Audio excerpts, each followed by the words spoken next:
Don't even come to Mom's birthday, my brother texted. We're keeping it immediate family only. You know, real kids. I'd been adopted at age 3. I texted back. Have fun. What they overlooked. Mom's credit card debt, $240,000 that I'd quietly paid off over 3 years. I was listed on her credit card accounts. I phoned the bank. Remove my name from everything. When Mom tried using her cards the following week, can you imagine getting a text from your own brother just hours before your mom's birthday dinner that says, "Don't bother coming. We're doing immediate family only. You know, real children." What if, in that exact moment, you were the only reason your mother wasn't drowning under $250,000 of debt you'd been secretly paying off for 3 years? Yeah, that was my life. That was my family. I was standing there in a crowded parking lot, the strap of Harper's gift bag cutting into my fingers. She was bouncing on her heels beside me, her little hands clutching a handmade card she'd made for her grandma. A big, crooked cake, bubble letters spelling, "Happy Birthday, Nana," covered in a rainbow of stickers. It was her most important mission. And then, the text from Daniel. Don't bother coming to Mom's birthday. We're doing immediate family only. You know, real children. It was so casual, so utterly dismissive, it almost felt like a joke. My eyes blurred, the words swimming on the screen. My throat went tight. My hands went cold around the phone. Are we late? Harper asked, peeking up at me with that careful, innocent look kids get when they sense something's shifted in the universe. My heart ached. I typed one word back. Me enjoy. Then I locked my screen, like I could lock that hollow feeling away, too. We were already there. The restaurant, bright and loud, gleamed through the glass. I could see my mom, at the head of the table, wearing the cream sweater I'd bought her last winter because she never splurged on herself. I could see Daniel leaning back like a king, his kids piling plates high with fries. And my mom laughing. I should have turned around. I should have grabbed Harper and gone anywhere else. Made it our own night. But Harper squeezed the gift bag. Can I give it to her quick? She whispered, her eyes wide. I want her to see the card. So I did what I always did. I tried. We walked in. The host looked down at his list. Name? Christopher. I said, my voice sounding flat and foreign even to me. Christopher Lane. He scanned the page, again and again, like my name might magically appear if he stared hard enough. I'm sorry, he said. I don't have that name. I glanced past him. Daniel saw me immediately. Not surprised, no. Satisfied. He stood up, walked over, and stopped just far enough away that I couldn't pretend this was a private moment. He smiled, a wide, fake grin, like he was greeting a fan. Chris, he said, loud enough for the host and everyone else to hear. What are you doing here? Harper lifted the bag a little. Hi, Uncle Daniel. He didn't even look at her. I swallowed hard.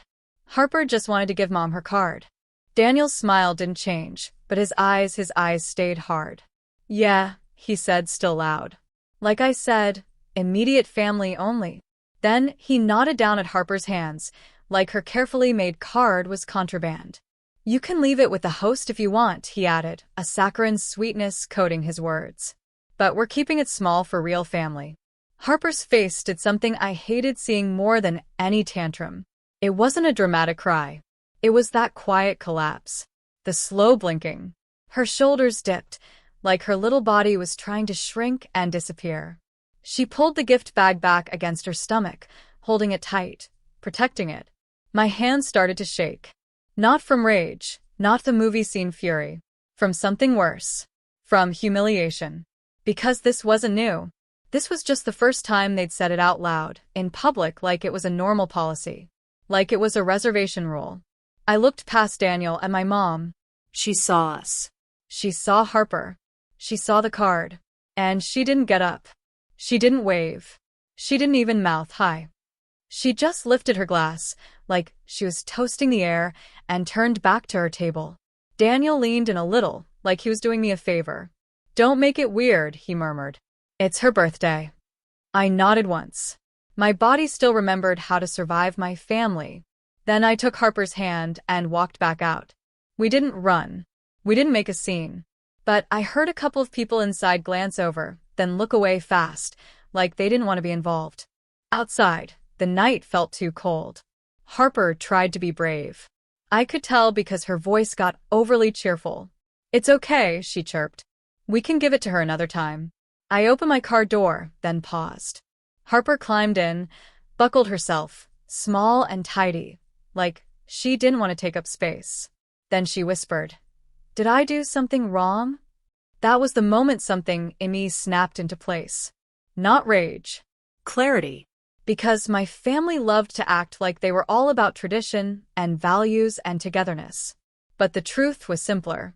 They loved control. And they loved my money. I was only immediate family when the bill came. Let me rewind a bit. I'm Christopher. I was 34 at the time, living outside Nashville in a house I bought with my own name on the deed, not anyone else's. I make my living as an influencer. I know how that sounds. People picture ring lights and vanity. But what it really meant for me was contracts, deadlines, sponsorships, analytics, and a lot of smiling on camera when I was exhausted. I built it from nothing. I built it after being told my whole childhood that I should be grateful anyone wanted me at all. I was adopted when I was 3. I don't remember the foster home. I don't remember the court day. What I remember is growing up in a house where adoption was treated like a favor I owed for the rest of my life. My mom would introduce me as our adopted one, like it was a fun fact. My dad would say, "We saved you," whenever I disagreed with him. And Daniel, my older brother, learned early that he could say almost anything to me because the adults would laugh and tell me not to be sensitive. I married young, divorced quietly, and ended up a single dad to Harper by the time she was 5. Harper was 8 now. Polite, soft-spoken, the kind of kid who apologized when other people bumped into her. She drew pictures everywhere, on napkins, on sticky notes, on the back of receipts. She wanted to be included so badly it made my chest hurt. And my family treated her like she was optional. Not a full grandkid, not a full niece. Just my kid. And because I was adopted, they acted like I was still the extra branch on the tree, the one they could prune anytime they felt like it. When my influencer career started to take off, my mom's attitude changed. Not toward me really, toward what I could do for her. She called crying one night about her stress. Said she was behind on bills. Said the credit cards had gotten out of hand. I remember sitting on my couch after Harper went to bed, staring at my laptop, listening to my mom's sniffles like she was the victim of an invisible robbery. "I'm so embarrassed," she'd sobbed. "I don't know what happened. It just built up." I asked how much. She whispered it like it might disappear. If she said it softly, $240,000. I literally laughed once because my brain couldn't process it. Then I realized she wasn't exaggerating. She said it was medical bills, home repairs, helping Daniel when he needed it, and then the smaller things she tried to pretend were nothing. Shopping, trips, gift sprees every December to look generous. "I was trying to keep this family together, Christopher," she said. That line should have been my warning. Instead, I did what I always did. I tried to earn my place. I said I'd help. Not because I had that kind of money just sitting around, I didn't. But I had steady income, and I had access to better rates and balance transfer offers because I managed my credit carefully. So, we made a plan. A big, ugly plan. I refinanced part of it. I negotiated settlements on others. I moved balances. I set up autopay. My mom begged me to be added to the accounts just to manage everything. "It'll be easier," she'd said. "I get confused. You're so good at this stuff." So I ended up on her credit card accounts. Not as a casual authorized user for a gas card. As someone attached to the mess. As someone responsible if it went sideways. For 3 years, I sent money like a steady drip. Some months, it was $6,500. Some months, $8,000. Once, when a brand deal paid early, I threw $20,000 at one card just to watch the balance finally drop under 6 figures. I kept a spreadsheet. I kept receipts. I kept screenshots of confirmation numbers. Because, deep down, I didn't trust anyone, including my own mother. Daniel knew I was helping. He'd call it Chris's Little Hero Project. He'd say it like a joke at barbecues. Hey, don't worry, Mom, he'd laugh. Christopher will pay it. He's our family, eh? My mom would do that tight little smile and say, oh, hush. But she never told him to stop. Not once. And while I was paying off her debt, they still treated Harper like she was a guest. They'd buy Daniel's kids matching pajamas and get Harper a clearance toy. They'd plan grandkid photos and somehow forget to tell me the time. They'd talk about inheritance right in front of me and then say, well, you know how it is. Like adoption came with a fine print clause. I swallowed it all. Because I kept thinking, if I'm reliable enough, they'll love me like I belong. That's the trap of being adopted into a family that never fully decided you were theirs. You keep auditioning, even when you're exhausted. After the restaurant thing, Harper fell asleep on the drive home, her card still in the bag, her cheek pressed against the window. I carried her inside and put her in bed with her sketchbook tucked under her arm. Then I went downstairs, sat at my kitchen table, and opened my laptop. I didn't cry. I didn't rant to friends. I didn't post anything. I just pulled up my spreadsheet. 3 years of payments. 3 years of me trying to buy my way into real. The final total at the bottom was almost surreal. $240,000. Paid.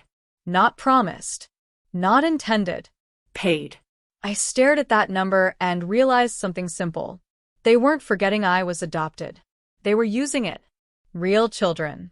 That wasn't a slip. That was a weapon they kept sharpened for moments when they wanted to remind me I could be put back in my place. And if I wasn't real, then I didn't need to be real responsible for my mom's accounts anymore. I looked at my phone and saw Daniel's text, still sitting there like a bruise. Immediate family only. Real children only. Fine. I could do immediate. I could do real. I could make one clean move and let it speak for itself. The next morning, Harper ate cereal at the counter and tried to act normal. But she didn't bring up Grandma. That alone made me feel sick. Kids don't stop talking about someone they love unless something tells them it isn't safe. I poured coffee, opened my banking app, and looked at the auto payments connected to my mom's accounts. There were 3, a weekly payment to Card a biweekly to Card B, and a monthly payment to Card C that hit like a hammer on the 1st of every month. I hovered over the cancel buttons. My finger didn't shake. My stomach did.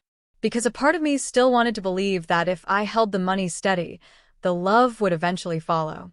But Harper's small voice from last night played in my head. Did I do something wrong? I canceled all 3. One by one. Each time, a confirmation screen popped up. Your scheduled payment has been canceled. I took screenshots. Then I called the bank. I put my earbuds in so Harper wouldn't hear the whole music and questions thing. When the representative came on, I kept my voice calm. Hi, I said. I'm on a joint credit card account with my mother. I need to be removed from the account immediately. She asked for verification. I gave it. She asked why. I could have dumped my whole life story into her lap.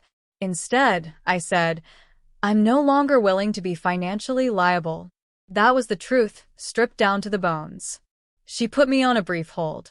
When she came back, she explained the process. It would remove my name, my access, and my responsibility.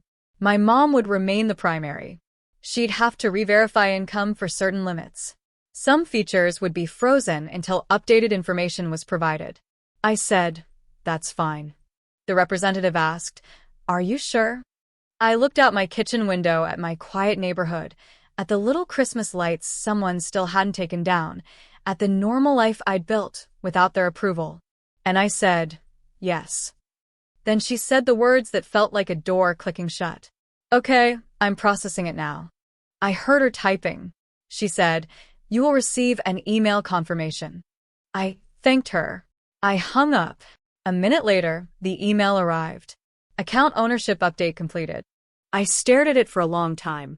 Not because I regretted it. Because I couldn't believe it was that simple. 3 years of stress. 3 years of carrying my mother's mess. And 1 phone call to step out of it. I forwarded the email to myself and saved it in a folder labeled Boundary. Then I went back to being dad. I packed Harper's lunch. I checked her backpack. I found the birthday card she'd made for my mom sitting on the counter, untouched. Harper saw me looking at it, and her eyes flicked away like she was embarrassed to have tried. I slid it into a drawer quietly. Not because it didn't matter. Because I didn't want her to see me hesitate. My mom didn't call me that day or the next, which told me everything. They weren't mad because I missed her birthday. They were mad because I didn't beg to come anyway. I could almost hear them at the table. Christopher is being dramatic. He always does this. He'll come around. That's how it always went. They assumed I would always come around because I always had. The next week, on a Tuesday, Harper and I were in the car line at school when my phone started vibrating like it wanted to jump out of my cup holder. Calling. I let it go to voicemail because Harper was in the back seat and I didn't want her hearing my mom's tone. Then it rang again. And again. And again. Harper looked up. Is Grandma okay? I forced my voice to stay light. I'll call her back after drop-off. I dropped Harper off, watched her walk in with her little backpack and her too big winter coat. Then sat in my car and listened to the voicemail. My mom's voice was sharp, shaky. Christopher, call me right now. My card isn't working. None of them are working. I was at the grocery store, and it declined, and people were staring like I'm some thief. This is humiliating. Call me. I stared at the dashboard. Not because I was confused. Because I could picture it perfectly. My mom at the register, chin lifted, acting like the world should bend for her. The beep of decline. The cashier repeating, "It's not going through." The line behind her. And my mom, feeling for the first time what it's like to be publicly told you don't have access. To be excluded. To be embarrassed. A little later, Daniel texted. Daniel, what did you do to Mom? Then another. Daniel, this isn't funny. Fix it. Then my aunt texted, which was rare. Aunt Linda, your mom says you messed with her accounts. Please tell me that's not true. I didn't answer anyone right away. I went home. I made coffee. I sat at the same kitchen table. And I made one more call, just to confirm everything was locked the way it needed to be. The bank representative verified it in a calm voice. Yes, sir. You're no longer a party on the account. You no longer have liability, access, or permissions. That sentence hit like fresh air. Liability gone. Access gone. Permissions gone. I thanked her and ended the call. Then I called my mom back. She picked up on the first ring, like she'd been holding the phone in her hand, waiting. What is wrong with you? She snapped. I'm at the pharmacy and my card. I'm not on your accounts anymore, I said. Silence. A small, stunned silence. Then she did the thing she always did when control slipped. She turned sweet. Christopher, honey, she said, suddenly soft. Why would you do that without talking to me? I let out a slow breath. Because Daniel told me not to come to your birthday. He said you were doing real children only. She made a dismissive sound. Oh, he didn't mean that. He said it in front of the host. I replied. In front of Harper. Harper wouldn't even understand, she said quickly, like she was trying to erase the whole scene by saying it didn't count. My hand tightened around the phone. She asked me if she did something wrong. I said. So, yes, she understood. My mom's voice sharpened again. This has nothing to do with that, she snapped. This is about money. You can't punish me like this. I laughed once. Dry and tired. Punish you? I repeated. Mom, I paid off $240,000 of your debt. That was your choice, she snapped immediately, like she'd been waiting to say it. There it was. 3 years reduced to a shrug. A favor she didn't request. A choice I made alone. A burden I had volunteered for. Not something she owed gratitude for. Not something that made me family. Just something she felt entitled to. I kept my voice calm because I didn't want to give her the satisfaction of calling me emotional. I'm not your backup bank anymore, I said. If I'm not real family, I'm not real financial support. She started crying. Not quiet crying. The dramatic kind.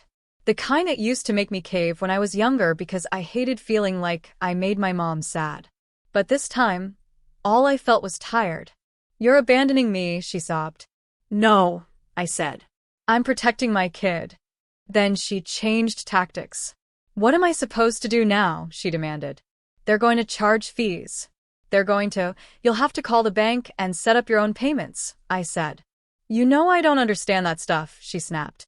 I almost said you understood it when you were spending it. But Harper's face flashed in my head, and I kept it simple. You'll figure it out, I said. Or Daniel will help. He's the real child. Then I ended the call. I didn't slam the phone down. I didn't block her right away. I just set it on the table and stared at my hands. My hands weren't shaking anymore. That felt new. The fallout came fast. My phone looked like a slot machine. Calls from my mom, calls from Daniel, texts from cousins I hadn't talked to in months. A message from my dad that was all caps, like he was trying to scare me back into place. Dad, you can't do this to your mother. I didn't answer. By the afternoon, Daniel showed up at my house. He didn't knock politely. He pounded. I checked my camera first because I wasn't going to let him stomp into my space like he owned it. When I opened the door, he stood there with that familiar expression. Not concern. Outrage. Like I had stolen from him personally. You're out of line, he said. Her cards are getting declined everywhere. She's embarrassed. I leaned against the door frame. Behind me, Harper was in the living room coloring, quiet as a mouse. I told her we had a grown-up talk at the door. Daniel glanced past me, like he was looking for her, then looked back at me. You did this because you didn't get invited to a dinner? He scoffed. I kept my voice low. I did it because you humiliated my daughter, I said. And because you called me not real. Daniel rolled his eyes like a teenager. Oh my God, he said. You're still on that? You know, Mom gets sensitive. We didn't want drama on her birthday. I stared at him. You didn't want me there, I corrected. He shrugged. We wanted it simple. You wanted it funded, I said. His face twitched. Because he knew. He knew how much I'd been paying. He knew I'd cleaned up her mess. And he still thought he could talk to me like I was lucky to be allowed near them. Daniel took a step closer and lowered his voice, like he was trying to be persuasive. Just call the bank and fix it, he said. She'll calm down and we'll move on. I nodded slowly. No, I said. He blinked. What? I'm done, I said. I'm done paying for a family that treats me and my kid like we're optional. He scoffed again. You're being dramatic. I smiled once. Tight. I'm being consistent. You said real children only. So, I removed myself from being responsible for her debt. Real kids don't get used like that. Daniel's mouth opened like he wanted to launch into a speech, but Harper's laugh floated from the living room, soft and unaware. Daniel heard it. His eyes flicked past me again, and for a split second, I saw annoyance. Like my child's presence was an inconvenience. That was all I needed. I straightened and said, clear and calm, you need to leave. Daniel stared at me like he couldn't believe I was saying it out loud. This is Mom's money, he snapped. No, I said. It was her debt. And it was my money paying it. That's over. He pointed at me like I was a stranger. You're going to regret this, he said. I held his gaze. Maybe, I said. But Harper won't. Then I closed the door. I locked it. And I stood there for a moment, breathing like I'd just run a marathon. Not because I was scared. Because it felt like stepping out of a storm and realizing the air was still. That night, my mom sent a long text. Paragraphs of guilt, of rewriting history, of calling me ungrateful, of reminding me how lucky I was. We adopted you. That line used to work on me like a leash. This time, it just made me feel empty. Because who says that to their kid? Who keeps receipts on love like that? I didn't reply. Instead, I went to Harper's room. She was sitting on her bed with her sketchbook open. She'd drawn our little car outside the restaurant, and in the picture, she and I were holding hands. The restaurant windows were big and bright. Inside, she'd drawn stick figures at a table, but she'd made their faces blank. No eyes, no smiles. Just empty circles. My chest squeezed. I sat beside her. Hey, I said softly. Can I ask you something? She nodded without looking up. Did it hurt? I asked, when Uncle Daniel said that stuff. Harper's pencil paused. She shrugged. Tiny. Then she said, very quietly, I think Grandma doesn't like me. I swallowed hard. That's not because of you, I said. That's because Grandma has problems with her own heart. Harper glanced at me, uncertain. Am I still your real kid? She asked. My throat closed. I wrapped an arm around her shoulders. The realist, I said. The only thing that matters. She leaned into me like she'd been holding her breath all week. Then she whispered, Can we do our own birthday thing for her? I almost laughed. Of course. She still wanted to be kind. That was Harper. I kissed the top of her head. We're going to do our own thing, I said. But not for her. Harper's brow furrowed. For who? For us, I said. The next few days were loud in my phone and quiet in my house. My mom tried calling from different numbers. Daniel's wife left a voicemail about family values. My dad texted again, demanding I make things right. And then the messages got more desperate. Because it wasn't just embarrassment at the grocery store. It was reality. Without my payments, the balances started climbing again. Late fees hit, interest hit, and my mom, who had gotten used to living like the debt didn't exist, ran face first into it. A week after the birthday dinner, I got a text from my mom that was short and sharp. Mom, the bank says I have to set up a payment plan or they'll lower my limit. I need you to come with me. I stared at it for a while. Then, I typed one sentence. Me. You'll need to handle your accounts yourself. She replied immediately, Mom, after everything we did for you, there it was again. The adoption card. The you owe us for choosing you card. I didn't argue. I didn't defend myself. I just replied, Me. I won't fund a family my child isn't part of. Then I put my phone face down. The consequences were messy, but predictable. My mom told everyone I abandoned her. Daniel told people I was punishing Mom for attention. Someone even implied my influencer career made me entitled, which was funny considering they were the ones who felt entitled to my money. A couple of cousins unfollowed me. A couple sent quiet messages like, I'm sorry. I saw what happened. My Aunt Linda called me one evening and said, carefully, your mother's having a hard time. I asked, is she having a hard time because she misses Harper or because her cards don't work? Aunt Linda went quiet. That answer was enough. What would you have done in my place? Have you ever had to choose between your blood family and your own peace?